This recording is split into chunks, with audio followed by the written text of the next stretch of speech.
जरा सा असावधान साधक हुआ कि लक्ष्य से भ्रष्ट कर देता है, फिर यही मन निरुत्साहित कर देता है, विक्षिप्त कर देता है। इसी के कथनानुसार चले तो इसी ने भ्रष्ट कर दिया। भ्रष्ट का तात्पर्य होता है जो हम लक्ष्य पे चढ़ रहे हैं उससे नीचे गिर जाना। हमारा लक्ष्य है प्रभु की प्राप्ति, जितेंद्रियता, लेकिन ये मन कई तरह से हमें भ्रष्ट करता है।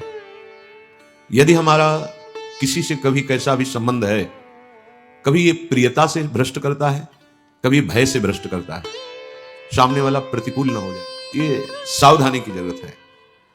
ये कभी भय करके, कभी प्रियता दिखा करके प्रियालाल से विमुख मार्ग का अनुसरण करता है। फिर ये इतना जलाता है, इसी ने भ्रष्ट किया, इसी ने मार्ग से गिराया, और यही इतना जलाता है कि फिर निरुत्साहित कर देता है, भगवत मार्ग में चलने लायक नहीं रखता है। बहुत कृपा पात्र और सुजान उपासक वही है जो इस दुष्ट की दुष्टता को पहचानता रहे। बाहर कोई शत्रु नहीं है, बाहर कोई हमारा कुछ नहीं बिगाड़ सकता। हमारा बिगाड़ने के लिए पर्याप्त है हमारा मन। ये मन ही दुर्दशा करे, मन ही इतना नीचता किए हुए है कि हम बार बार शास्त्र की बात सुनते हैं, बार बार सतमार्ग पर चलने का उत्साह बनाते हैं, और ये दुष्ट ऐसी चेष्टा कराएगा, ऐसा संकल्प बनाएगा, फिर गिराकर निरुत्साहित कर। प्रमाद स्थिति में हमसे गलती हो गई, हम उस गलती को दोबारा ना करें। और ध्यान दीजिए, वो गलती कराने वाला आपका मन है। जब आप आनंदित होंगे, जब आप उत्साहित होंगे, तब ये फंसाएगा। इसकी चाल बचो। इस दुष्ट की चाल बहुत विचित्र है, और जहां ये पवित्र हो जाता है तो यही भगवत स्वरूप हो जाता है। इसके लिए निश्चय करना पड़ेगा। भगवत प्राप्ति करनी है तो बात समझना होगा। हम ये अंदर की बात कह रहे हैं, बहुत अंदर की पढ़ी हुई बात कर रहे हैं, यहाँ के रजिस्टर की पढ़ी हुई बात कर रहे हैं। ये बहुत दुष्ट मन है, बहुत दुष्ट। पूरे जीवन इस पर विश्वास न करें। यहां की पढ़ी बात कह रहे हैं, हृदय की बात को कह रहे हैं, खूब सूक्ष्मता से चिंतन की हुई बात कर रहे हैं। भक्ति के आनंद का जहां उल्लास प्रकट होता है वहीं खसक जाता है, बचा के निकलता है, और प्रियता या भय दिखा करके फंसा देता है। मत भयभीत होना, इससे बिगाड़ तुझे जो कुछ बिगाड़ना है। जो कुछ अब हो, अब गलत नहीं करेंगे, भयभीत मत होना। और प्रियता तो है ही नहीं, कौन प्यार करता है? प्रियता तो है ही नहीं। ये केवल प्रियता का भाव दिखाकर हमें परम प्रिय प्रियाजू से बिलक करना चाहिए। इतने बड़े महापुरुष जो ब्रह्मबोध संपन्न है, बहुत बड़ी स्थिति होती है ब्रह्मबोध, कोई साधारण बात नहीं है। वो जब इस प्रेम रस मार्ग का रसास्वादन वृंदावन रस का हुआ तो वो उनको थोड़ी जरूरत रह गई अब प्रेम की। ये हमारे लिए श्लोक लिखा हुआ है। महापुरुष जन जो अपने अनुभव वर्णन करते हैं वो हमारे लिए वर्णन करते हैं।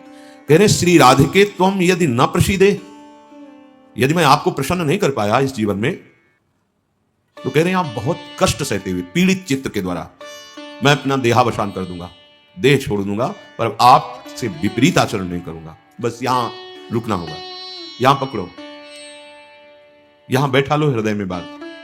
इतना बहिर्मुख हो चुका है उपासक कि वो पकड़ ही नहीं पाता है अपने अंदर की कमी को। वो अंदर ही अंदर वो खोखला करके, निराश करके बस केवल जीने में लगा देता है। खाया पिया सोया खेला कूदा, समय कट रहा है, बढ़िया है। नहीं भाई, ये बहुत दुष्ट है मन। बार बार इसलिए कह रहे इस पर कभी विश्वास न करो। जब तक शरीर का होश है तब तक सबसे बड़ा दुश्मन हमारा मन है, कोई दुश्मन नहीं। इस दुश्मन को देखते रहिए। ये 5 ज्ञानेंद्रियों को साथ लेकर हर समय हमारे पतन का प्लान करता रहता है, पतन का संकल्प बनाता रहता है। ये बहुत नीच उतर गया है। इसे उच्च चढ़ाने के लिए जो नाम, जो मंत्र, जो आश्रय है, उसको इस कोटि से लेना होगा कि यदि आप प्रसन्न नहीं हुई लाडली जी, तो भयानक पीड़ा और कष्ट सहते हुए जानबूझकर हम अपना शरीर यहां छोड़ देंगे आपके धाम में, पर आपके विपरीत आचरण नहीं करेंगे। प्रतिकूलस्य वर्जनम। श्री वृंदावन में हमें आपका कृपा कटाक्ष साक्षात्कार चाहिए, आपकी प्रसन्नता चाहिए। नहीं तो अपने जीवन को कष्टमय रखते हुए यहां प्राण त्याग दें। भाव समझ लो, जब इतना दृढ़ निश्चय हो जाएगा तो कोई हमें परास्त कर ही नहीं सकता। ये हमारा मन ही हमको परास्त करता है। एक बार नहीं, लाखों बार इसको देखा है। जहां भक्ति का आनंद उल्लसित हुआ, ताए निकल पड़ा, क्योंकि देख रहा है असावधान है, इस समय ये आनंदित है, असावधान है, और वो कहीं प्रियता या भय दिखाकर फंसा देता है। अब वो जो आनंद था वो गुप्त हो जाता है, जो एक उल्लास बढ़ा था, फिर वो निराशा, फिर हताश। अच्छा उपासक है तो उसको लगने लगता है क्या करूं, जीवन नष्ट कर दूं, ऐसा लगने लगता है, क्योंकि वो लक्ष्य की तरफ बढ़ना चाहता है और मन उसको फुसला करके ऐसे गिरा देता है कि वो निराश होकर देखता है अब क्या करूं। पहली बात, निराश नहीं होना है। जिस समय आपकी भक्ति का आनंद उल्लास से युक्त हो, उस समय आपको उदासीन होने की जरूरत है, प्रसन्न होने की नहीं जरूरत है। ये आंतरिक बात कह रहा हूं सावधानी की। उस समय बिल्कुल निरीक्षण मन के ऊपर ही होनी चाहिए पूरी दृष्टि, क्योंकि उसी आनंद उल्लास में भागेगा, निकलेगा विषय सेवन के लिए, क्योंकि आपको गिराना है, उसका काम है गिराना। बाहर कोई गिरा नहीं सकता, अंदर से अपना बड़ा भारी शत्रु मन है, यही गिरा रहा।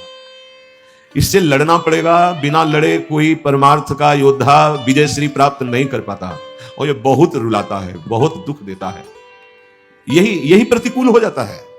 पहले फुसलाएगा, आपको तन्मय करेगा, इसे छू लेते हैं, इसे देख लेते हैं, इसे भोग लेते हैं, बड़ा सुख मिलेगा। और आपने यदि उसके अनुकूल कर लिया तो वही फिर शोक, विषाद, दुख, क्लेश, अशांति ये फेंकेगा।